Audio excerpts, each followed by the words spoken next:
How safe is the state of Oklahoma when it comes to cybersecurity? Is your personal information protected? You know, last week we told you about one of our state agencies being hacked.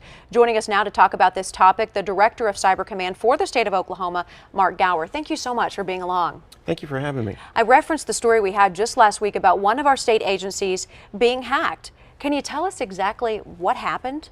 So in this instance, it was a follow-up on the story. Is an employee had his personal home broken into, and he had a state device that was stolen. What we're trying to do is just let people know how the process works, how we secure that information. In this instance, it's a consolidated agency, meaning that they are unified under the State's Consolidation Act. And we manage those devices through what we call a mobile device management software. The agency notified us the next morning that the device was stolen. We responded to the agency in about a minute.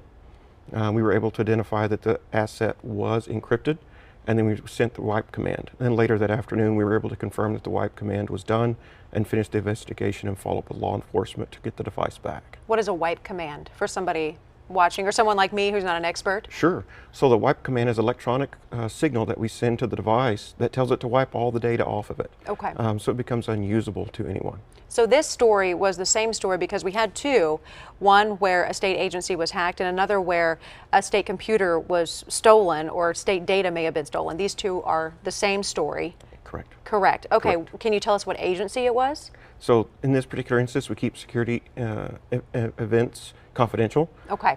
In those particular cases. That way, when we get a chance to recover the devices, we know that everything is absolutely secure. We also reported that taxpayer money may have been turned into bitcoins to pay the hackers.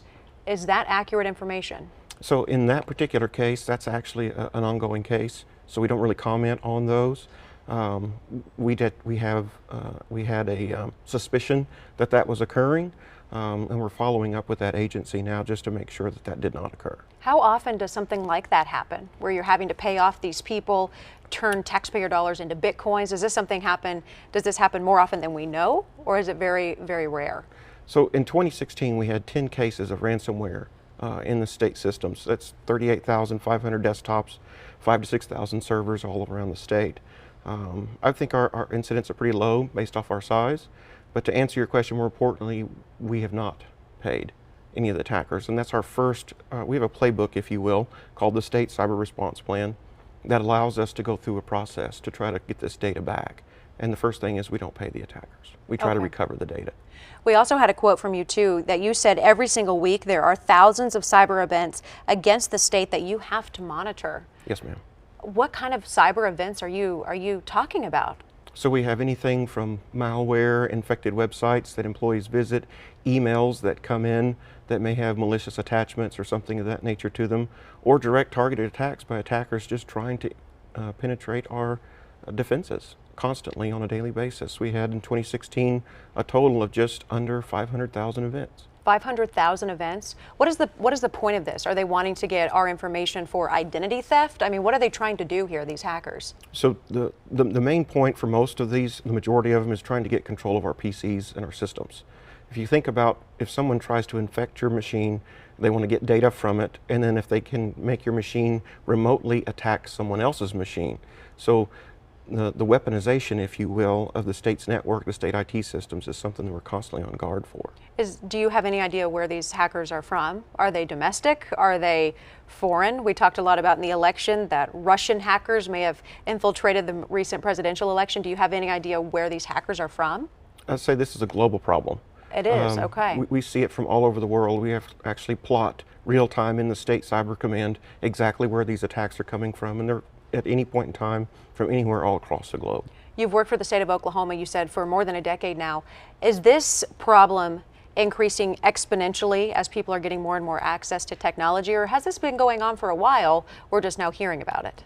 This has been going on for a while, but I think the change in the way attackers are trying to monetize the cyber vulnerabilities and their attacks out there that is causing a lot more pain. I think it's really taking off for us as a state. It's a new frontier for every business out there. This isn't something new just that the state is dealing with. But this is a new frontier that we're all trying to brave and protect the state systems so that citizens can interact with us online and our employees can be more mobile and still be able to have the same protections they were in the bricks and mortar buildings. Absolutely. So when you're talking about these hackers gaining access, I mean, let's use me for example. They could get my tax information, my health information. I don't have one, but if I did, a criminal record, they could get any type of information like that, correct? Correct. The state does, in multiple different agencies, house different types of data about all of our citizens in some way or another. So it's incumbent upon us to try to monitor and protect that data as best we can. Do you feel a sense of responsibility for the 3 million citizens in Oklahoma that you're having to protect? I mean, that's a heavy load. That's a lot of pressure. Absolutely, absolutely. I have a great staff that works for me. Okay. They tirelessly stay around the clock. Matter of fact, I had several employees working over this weekend just to make sure that cyber threats were handled. Unbelievable. We are running out of time, Mark, but I wanted to ask you one last thing.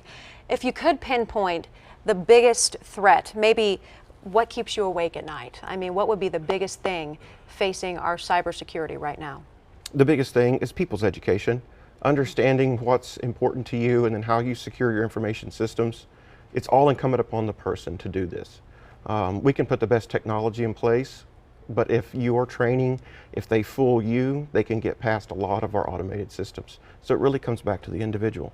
Do you have resources where someone can go and say, you know, I got an email or I got a text message that sounds a little phony, sounds a little sketchy? Do you have resources for people that might be a little hesitant? Sure. Do you have a place they can go to reach out? We have cybersecurity.ok.gov that we try to put articles out on as well. And there's also federal resources under the federal side where you can go to the FBI's website and also look for phone scams and email scams and those types of things. Keep yourself updated.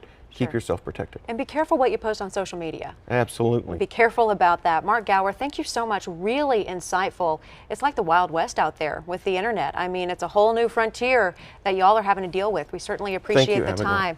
Wow, really insightful interview. Thank you.